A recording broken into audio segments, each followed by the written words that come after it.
Vatican voice എന്ന ഈ പ്രോഗ്രാമിലേക്ക് എല്ലാവരെയും സന്തോഷത്തോടെ സ്വാഗതം ചെയ്യുന്നു. പരിശുദ്ധ പിതാവ് ഫ്രാൻസിസ് മാർപ്പാപ്പയുടെ സന്ദേശമാണ് പ്രബോധനം അല്ലെങ്കിൽ പരിശുദ്ധ പിതാവിൻ്റെ പ്രസംഗങ്ങൾ മലയാളിക്ക് പരിചയപ്പെടുത്തുകയാണ് ഈ പ്രോഗ്രാമിലൂടെ നാം മുഖ്യമായും ചെയ്തുകൊണ്ടിരിക്കുന്നത്. കഴിഞ്ഞ 2 എപ്പിസോഡിൽ ഞാൻ പരിശുദ്ധ പിതാവിൻ്റെ ഈ കൊല്ലത്തെ നോയമ്പുകാല സന്ദേശമാണ് പറയാൻ ശ്രമിച്ചത്. വിശുദ്ധ ഗ്രന്ഥ പശ്ചാത്തലത്തിൽ ഇസ്രായേൽക്കാരുടെ ഈജിപ്തിൽ നിന്നുള്ള വലിയ വിമോചന യാത്രയുടെ പശ്ചാത്തലത്തിൽ പരിശുദ്ധ പിതാവ് നൽകുന്ന ഒരു സന്ദേശമാണിത്. എല്ലാ കാലത്തും പ്രസക്തമായ ചിന്തകൾ നമുക്ക് നൽകുന്ന ആ സന്ദേശം ഞാൻ കഴിഞ്ഞ എപ്പിസോഡിൽ പറഞ്ഞത് തുടരുകയാണ്. മാർപ്പാപ്പ പറഞ്ഞത് യഥാർത്ഥ സ്വാതന്ത്ര്യം അനുഭവിക്കാൻ നമുക്ക് സാധിക്കണം.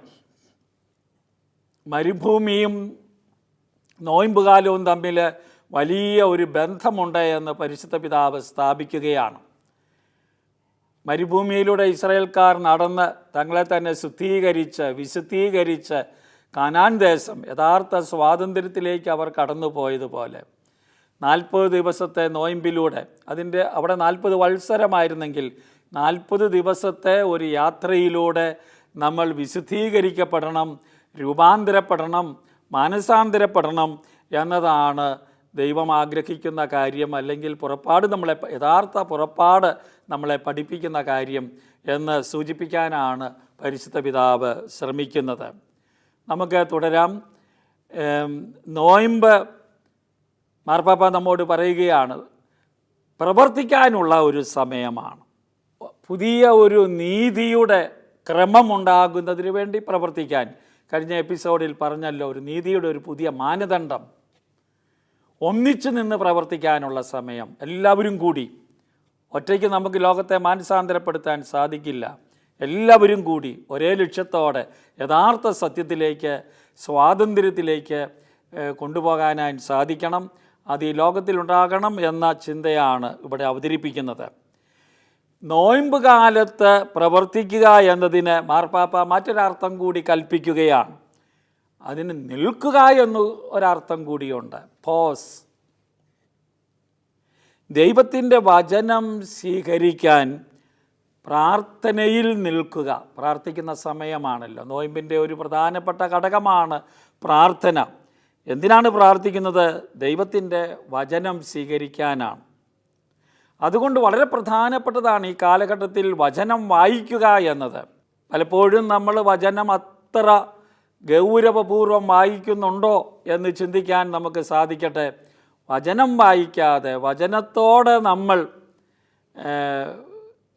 വിധേയരാകാതെ, അനുസരിക്കാതെ നമുക്ക് നല്ല സ്വാതന്ത്ര്യത്തിലേക്ക് വരാൻ സാധിക്കുകയില്ല. ഇതാണ് ഒന്ന് ചെയ്യേണ്ടത്. ദൈവത്തിൻ്റെ വചനം സ്വീകരിക്കാൻ വേണ്ടി പ്രാർത്ഥനയിൽ നിൽക്കുക. പ്രാർത്ഥനയ്ക്ക് ഒരു പോസ് ചെയ്യുന്ന സമയമാണ്. വലിയ തിടുക്കത്തിലാണ് ഇന്ന് ലോകം. അല്പം നമ്മളൊന്ന് നിൽക്കുന്ന സമയമാണ്, ശാന്തമാകുന്ന സമയമാണ്. അത് പ്രാർത്ഥനയിലാണ്. രണ്ടാമത്തെ കാര്യം, മുറിവേറ്റ സഹോദരൻ്റെയോ സഹോദരിയുടെയോ മുമ്പിൽ ആ നല്ല സമരക്കാരനെ പോലെ നിൽക്കേണ്ട സമയവുമാണ്. അവൻ അവിടെ നിന്നു.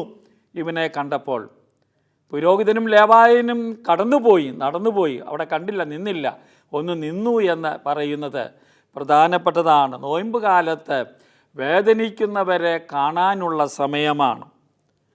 മാർപ്പാപ്പ പറയുകയാണ്, ദൈവസ്നേഹവും സഹോദര സ്നേഹവും രണ്ടല്ല, ഒറ്റ സ്നേഹമാണ്. ഒറ്റ സ്നേഹത്തിൻ്റെ 2 വശങ്ങൾ എന്ന് വേണമെങ്കിൽ പറയാം. നമ്മുടെ സഹോദരന്മാരോട് ചേർന്ന്, അവർക്കൊപ്പം നിന്ന്, സമീപം നിന്ന് ദൈവത്തിൻ്റെ മുമ്പിൽ നിൽക്കുന്നതാണ് യഥാർത്ഥത്തിലുള്ള സ്നേഹം. യഥാർത്ഥത്തിൽ നിനക്ക് മറ്റൊരു ദൈവം ഉണ്ടാകരുത് എന്നതിൻ്റെയും അർത്ഥം അത് തന്നെയാണ്. സഹോദരന്മാരോട് ചേർന്ന് ദൈവത്തിൻ്റെ മുമ്പിൽ നിൽക്കുമ്പോഴാണ്. അവനെ തള്ളിക്കളഞ്ഞുകൊണ്ട് നമുക്ക് ദൈവത്തിൻ്റെ മുമ്പിൽ നിൽക്കാൻ സാധിക്കില്ല. അത് വ്യാജമാണ്, ശരിയല്ല. യോഹന്നാൻ ശ്ലീഹ പറഞ്ഞില്ലേ, കാണപ്പെടുന്ന സഹോദരനെ സ്നേഹിക്കാതെ കാണപ്പെടാത്ത ദൈവത്തെ സ്നേഹിക്കുന്നു എന്ന് പറയുന്നത് വ്യാജമാണ്. ഇതാണ് ക്രൈസ്തവ യുക്തി, ക്രൈസ്തവ വിശ്വാസത്തെ നയിക്കേണ്ട കാര്യം. അപ്പോൾ ഇതാണ് ഇവിടെ നമുക്ക് സാധിക്കേണ്ടത്. ദൈവത്തിൻ്റെ മുമ്പിൽ നിൽക്കുന്നതാണത്. മറ്റൊരു ദൈവമുണ്ടാകരുത് എന്ന് നിനക്കുണ്ടാകരുത് എന്ന് പറഞ്ഞിട്ടുണ്ട്. പറയുന്നത് മറ്റുള്ളവരോട് കൂടെ നിൽക്കുമ്പോഴാണ് അത് സംഭവിക്കുന്നത്. അതുകൊണ്ട് മാർപ്പാപ്പ പറയുകയാണ്, നോയമ്പിൻ്റെ 3 ഘടകങ്ങളാണല്ലോ പൊതുവെ ഉള്ളത്: പ്രാർത്ഥന, ദാനധർമ്മം, ഉപവാസം.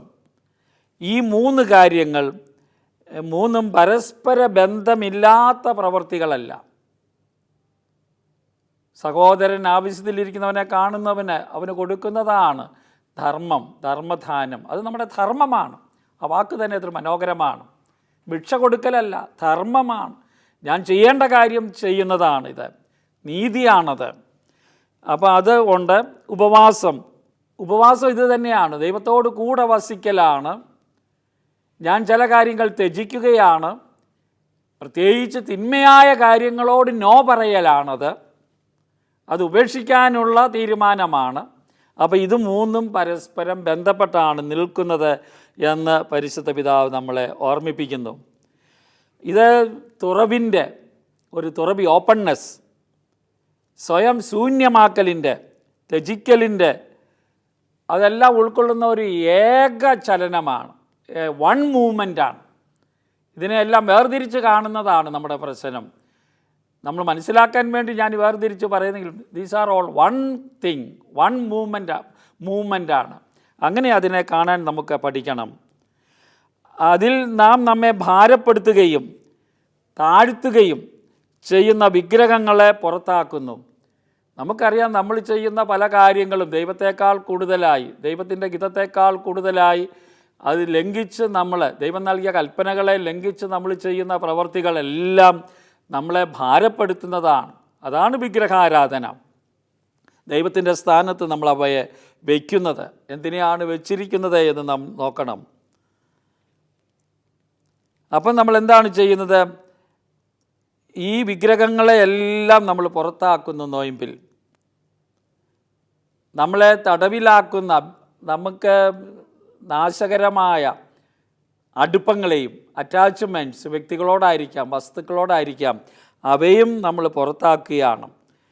അപ്പോഴാണ് യഥാർത്ഥത്തിൽ നമ്മുടെ ഹൃദയം നന്നായി പ്രവർത്തിച്ച് തുടങ്ങുന്നത്, കേടായ ഹൃദയം നേരെയാകുന്നത്.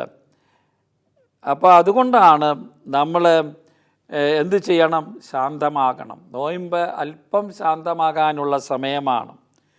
വളരെ തിടുക്കം നമ്മൾ കളഞ്ഞ് സാവധാനമാകാനുള്ള സമയമാണ്, നിൽക്കാനുള്ള സമയമാണ്. മാർപ്പാപ്പയുടെ വാക്കുകൾ, നോയമ്പിൽ നമ്മൾ എത്രമാത്രം ചെയ്യുന്നു. പകുതിയായി ഇത് വരുമ്പോൾ പകുതി കഴിയും. നമ്മൾ ആ നോയമ്പ് തീരാറായി വരുന്ന അവസരത്തിലായിരിക്കും മിക്കവാറും ഇത് പ്രക്ഷേപണം ചെയ്യുന്നത്. നമ്മളൊന്ന് ചിന്തിക്കണം അപ്പോൾ നമ്മൾ എവിടെ എത്തി എന്നുള്ള കാര്യം. അപ്പോൾ ഇതാണ് ഒരു ചിന്ത.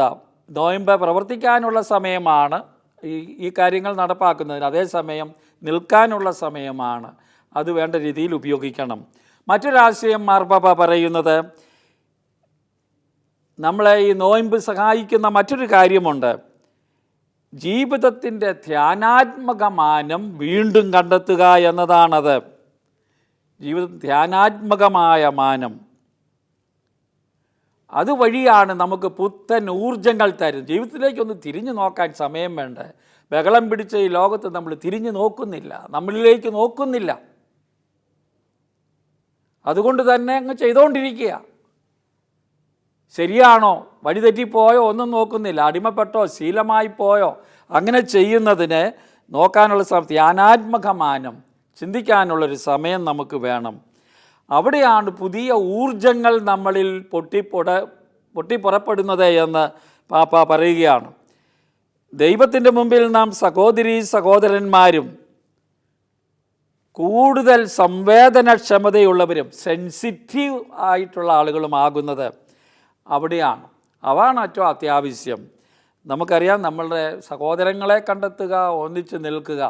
ഭയങ്കരമായി സഹോദരങ്ങളെ വെറുക്കുകയും തീവ്രവാദങ്ങളിലേക്ക് പോവുകയും ഉപദ്രവിക്കുകയും ചൂഷണം ചെയ്യുകയും ആക്രമിക്കുകയും ആക്രമിക്കുകയും ഒക്കെ ചെയ്യുന്ന ഒരു കാലഘട്ടത്തിലാണ് നിൽക്കുന്നത്. ചൂഷണം ചെയ്യുകയും ദുരുപയോഗിക്കുകയും ഒക്കെ ചെയ്യുന്നു. ഇതെല്ലാം ഈ ലോകത്ത് നമ്മളിലിടയിൽ പോലും ധാരാളം നടക്കുന്നു. ലോകത്തിൽ വരേണ്ടത് ഏതാണ്? ഇതിന് നേരെ സഹോദരന്മാരാണ് എന്ന് കണ്ടെത്തണം. ഭീഷണിപ്പെടുത്തുന്നവരുണ്ട്, ശത്രുത പുലർത്തുന്നവരുണ്ട്. ഇവിടെയെല്ലാം നാം എല്ലാം സുഹൃത്തുക്കളും സഹയാത്രികരുമാകണം. അതാണ് ധ്യാനാത്മകമായ ഒരു നിലപാട് നമുക്ക് തരുന്നത് എന്ന് പരിശുദ്ധ പിതാവ് നമ്മോട് പറയുകയാണ്. ഇതാണ് ദൈവം ആഗ്രഹിക്കുന്നത്. മനുഷ്യരെക്കുറിച്ച്, മനുഷ്യകുലത്തെക്കുറിച്ച് നാം നമ്മുടെ അടിമത്തം വിട്ടുപേക്ഷിക്കുമ്പോൾ ഈ വാഗ്ദാന ഭൂമിയെ നമുക്ക് സ്വപ്നം കാണാൻ കഴിയും.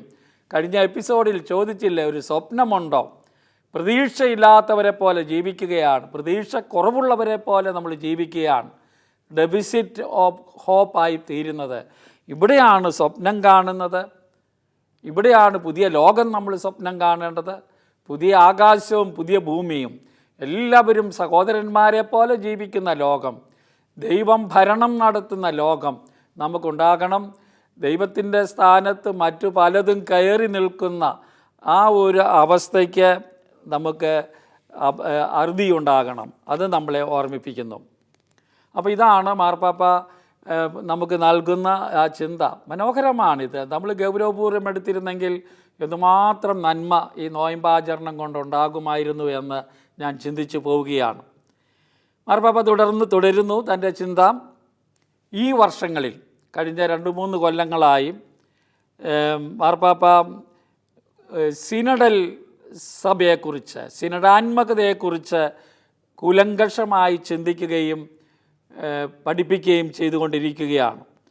നമ്മൾ അത് വീണ്ടും കണ്ടെത്തുന്നു. സിനഡാത്മകത നമ്മൾ പരിപോഷിപ്പിക്കുന്നു. അത് ഈ നോയമ്പ് കാലത്ത് മാർപ്പാപ്പ പറയുകയാണ്, അതുകൊണ്ട് സമൂഹാത്മക തീരുമാനങ്ങൾ കൈക്കൊള്ളേണ്ട സമയമാണ്. മുകളിൽ നിന്ന് എന്തെങ്കിലും പറയുന്നതല്ല. എല്ലാവരും കൂടി ചിന്തിച്ച് തീരുമാനമെടുക്കുമ്പോഴാണ് നമ്മുടെ സമൂഹത്തിൽ മാറ്റമുണ്ടാകുന്നത്. മാറ്റമില്ലാതിരിക്കുന്നത് എല്ലാവരോടും ഒന്നിച്ചു വരുന്നില്ല. പരസ്പരം ഗ്രൂപ്പുകളായി, പരസ്പരം ശത്രുക്കളായി വേർതിരിഞ്ഞ് കണ്ടുകൊണ്ടിരിക്കുന്നത് കൊണ്ട് ഒരു മാറ്റമുണ്ടാകുന്നില്ല. നമ്മുടെ നാടിനും ഇതുതന്നെയാണ് പ്രശ്നം. വ്യക്തി ജീവിതത്തിൽ ഇതാണ് പ്രശ്നം. ഇടവകളിൽ ഇതാണ് പ്രശ്നം. നമുക്ക് ചിന്തിക്കണം. സമൂഹാത്മക തീരുമാനങ്ങൾ പരിപോഷിപ്പിക്കാൻ നമ്മോട് മാർപ്പാപ്പ പറയുകയാണ്. സമൂഹാത്മകത, ആ സിനഡാത്മകതയെക്കുറിച്ചുള്ള സിനഡിൻ്റെ പശ്ചാത്തലത്തിലാണ് മാർപ്പാപ്പ ഇത് പറയുന്നത്. നാം എടുക്കുന്ന വലുതും ചെറുതുമായ തീരുമാനങ്ങൾ ഒറ്റയ്ക്കെടുക്കുകയല്ല, ഇന്നത്തെ സംസ്കാരത്തിൻ്റെ തിന്മകളെ, കുറവുകളെ നികത്തുന്നതാകണം. അതാണ് പാപ്പ പറയുന്നത്. കൗണ്ടർ കറൻ്റായിരിക്കണം. വഴിതെറ്റിയതിനെ തിരിച്ചു കൊണ്ടുവരുന്നതാകണം, തിരിച്ചു നടക്കുന്നതാകണം. ആ തരത്തിലുള്ള ഒരു പ്രതിസംസ്കാരത്തിൻ്റെ തീരുമാനങ്ങളെടുക്കാൻ നോയമ്പ് കാലം നമ്മളെ പ്രേരിപ്പിക്കുന്നു. ചുരുങ്ങിയ പക്ഷം നമ്മുടെ സഭയിലെങ്കിലും ഇടവകളിലൊക്കെ നമുക്കിതിനുള്ള സമയമാണ്. വ്യക്തികളുടെയും മുഴുവൻ അയൽപക്കങ്ങളുടെയും ദൈനംദിന ജീവിതങ്ങളെ മാറ്റാൻ ശക്തമായ തീരുമാനങ്ങളാണ് നമുക്കെടുക്കാൻ കഴിയേണ്ടത്.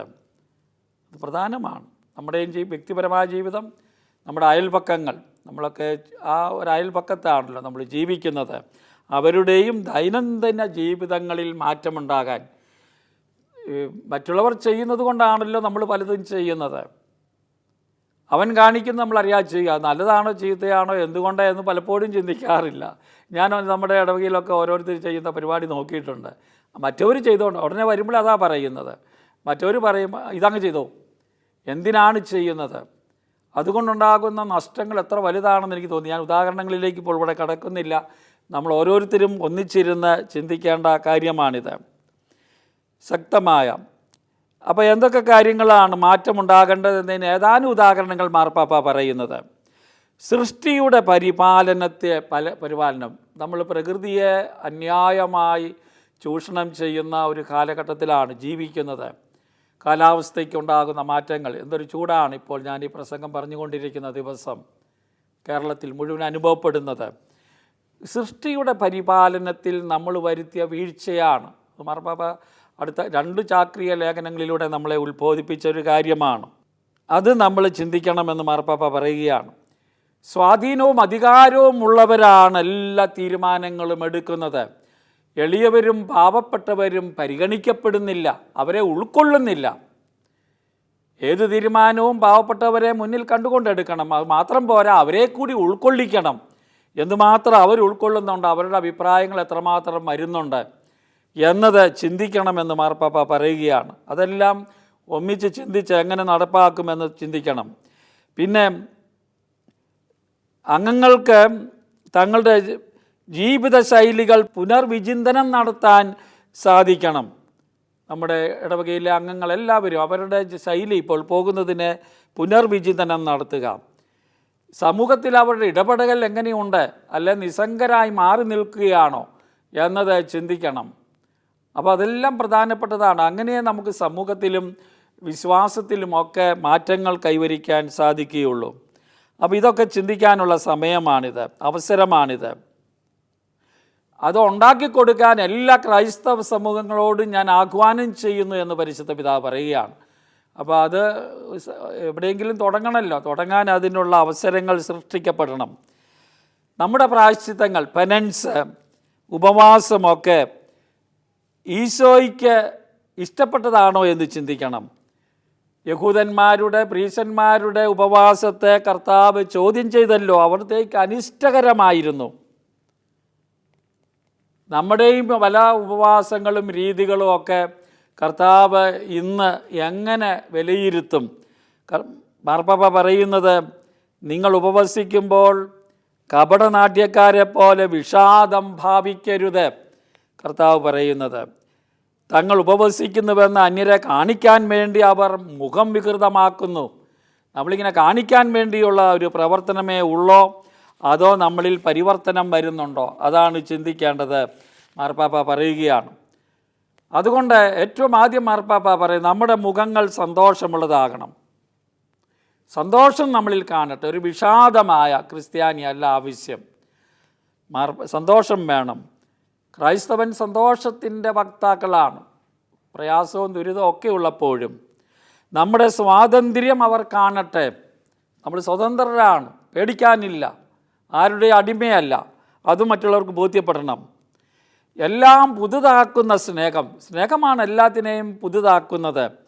അവർ നമ്മിൽ നിന്ന് പഠിക്കട്ടെ. സ്നേഹത്തിൻ്റെ ജീവിതം മറ്റുള്ളവർക്ക് നമ്മിൽ നിന്ന് പഠിക്കാൻ കഴിയണം. അപ്പോൾ അത് അനുഭവവേദ്യമാക്കാനുള്ള പരിശ്രമമാണ് മാർപ്പാപ്പ പറയുന്നത്. നമ്മുടെ എല്ലാ ക്രൈസ്തവ സമൂഹങ്ങളും സ്നേഹം പ്രതിഫലിപ്പിക്കുന്നവരാകണം. അതാണ് ഒരാശയം. നോയമ്പെന്നൊക്കെ പറയുന്നത് വലിയ ഒരു പറയുന്ന ഒരു തണുപ്പൻ, ഒരു ദുഃഖ ചൊവയുള്ളതാക്കി മാറ്റുന്നതല്ല യഥാർത്ഥ ഉപവാസമെന്നാണ് മാർപ്പാപ്പ പറയാൻ ശ്രമിക്കുന്നത്. ഈ നോയമ്പ് വീണ്ടും പറയുകയാണ്, മാനസാന്തരത്തിൻ്റെ സമയമാണ്. മാർപ്പാപ്പ ഈ ലേഖനത്തിൽ പലപ്പോഴും പല പ്രാവശ്യം പറഞ്ഞു. നമ്മുടെ ഈ മാനസാന്തര സമയമാകയാൽ ഉദ്വേഗജനകമായ മനുഷ്യവർഗം ക്രിയാത്മകതയുടെ ഒരു സ്ഫോടനം കണ്ടെത്തട്ടെ. മാനസാന്തരം, നമ്മളിൽ മാറ്റം വന്നു എന്ന കാര്യം അവർക്ക് ബോധ്യപ്പെടട്ടെ. പ്രത്യാശയുടെ ഒരു പുതിയ ഫ്ലാഷ്, മിന്നൽ അവിടെ ഉണ്ടാകട്ടെ എന്ന് മാർപ്പാപ്പ പറയുകയാണ്. മാർപ്പാപ്പ ഈ സന്ദേശം ഉപസംഹരിക്കുന്നത് കഴിഞ്ഞ ഓഗസ്റ്റിൽ യുവജന ദിനത്തിന് പോർച്ചുഗലിലെ ലിസ്ബണിൽ പോയപ്പോൾ അവിടെ യൂണിവേഴ്സിറ്റി വിദ്യാർത്ഥികളോട് പറഞ്ഞ ഒരു വാക്കുകൾ ആവർത്തിച്ചുകൊണ്ടാണ്. ഇത് ഞാൻ ആവർത്തിക്കട്ടെ എന്ന് പറഞ്ഞുകൊണ്ടാണ് പറയുന്നത്. മാർപ്പാപ്പയുടെ വാക്കുകൾ നമുക്ക് വായിക്കാം. അപകട സാധ്യത കണ്ടുകൊണ്ട് അന്വേഷിച്ചു കൊണ്ടിരിക്കുക, അതാണ് അവരോട് പറഞ്ഞത്. അപകട സാധ്യതയുണ്ട്, ബുദ്ധിമുട്ടുണ്ട്, റിസ്ക് ഉണ്ട്, എങ്കിലും അന്വേഷിച്ചു കൊണ്ടിരിക്കുക. ഈ കാലഘട്ടത്തിൽ നമുക്കേറെ അപകട സാധ്യതകളെ നേരിടേണ്ടതായിട്ടുണ്ട്. എന്തുമാത്രം ഭീഷണികളും അപകടങ്ങളുമുണ്ട്. എങ്കിലും നന്മയ്ക്ക് വേണ്ടി നമ്മൾ നിലകൊള്ളണം. അനേകം ആളുകളുടെ വേദന നിറഞ്ഞ രോദനം, കണ്ണീര് നാം കേൾക്കുന്നുണ്ട് എന്ന് പറയുകയാണ്. അവിടെ നടക്കുന്ന യുദ്ധങ്ങൾ, എത്രയോ സ്ഥലങ്ങളിലാണ് യുദ്ധങ്ങൾ നടക്കുന്നത്, ആളുകൾ പീഡിപ്പിക്കപ്പെടുന്നത്. മൂന്നാം ലോക യുദ്ധത്തെ ഓർമ്മിപ്പിക്കുന്നു എന്ന് മാർപ്പാപ്പ പറയുകയാണ്. അവിടെ നടക്കുന്നെങ്കിലും എല്ലാ ഭാഗത്തും നടക്കുന്നുണ്ട് പ്രശ്നങ്ങൾ. എന്നാലും ഇതാണ് അവസ്ഥ. എന്നാലും മാർപ്പാപ്പ പോസിറ്റീവായിട്ട് പറയുകയാണ്, എന്നാലും നമ്മുടെ ലോകത്തെ അവൻ്റെ മരണവേദനയിൽ, ഇങ്ങനെ ഭീകരതയിലല്ല നമ്മൾ മുഖ്യമായും കാണേണ്ടത്. അത് ഒരു പുതിയ ലോകത്തിന് ജന്മം നൽകുന്നതായി കാണണമെന്ന് പറയുക. അതിൻ്റെ ഒരു പ്രക്രിയയായി കാണണം. പിറവിയുടെ ജനിപ്പിക്കലിൻ്റെ ഒരു പ്രക്രിയയായി കാണണം. അതിനുള്ള ധൈര്യമാണ് നമുക്കുണ്ടാകേണ്ടത്, നോയമ്പിൽ നമുക്ക് വരേണ്ടത്. ലോകത്തിൻ്റെ അവസാനത്തെക്കുറിച്ചല്ല നമ്മൾ ചിന്തിക്കേണ്ടത്, മറിച്ച് ചരിത്രത്തിൻ്റെ മഹത്തായ ഒരു പുതിയ അധ്യായത്തിൻ്റെ തുടക്കമായി നമുക്ക് ഈ ലോകത്തെ കാണണം, ഈ പ്രശ്നങ്ങളെ കാണണം, അത് പരിഹരിക്കപ്പെടണം. ഇങ്ങനെ ചിന്തിക്കുന്നതിന് ധൈര്യം വേണമെന്ന് മാർപ്പാപ്പ പറയുകയാണ്. മാനസാന്തരത്തിനുള്ള ധീരത അതാണ് സൂചിപ്പിക്കുന്നത്.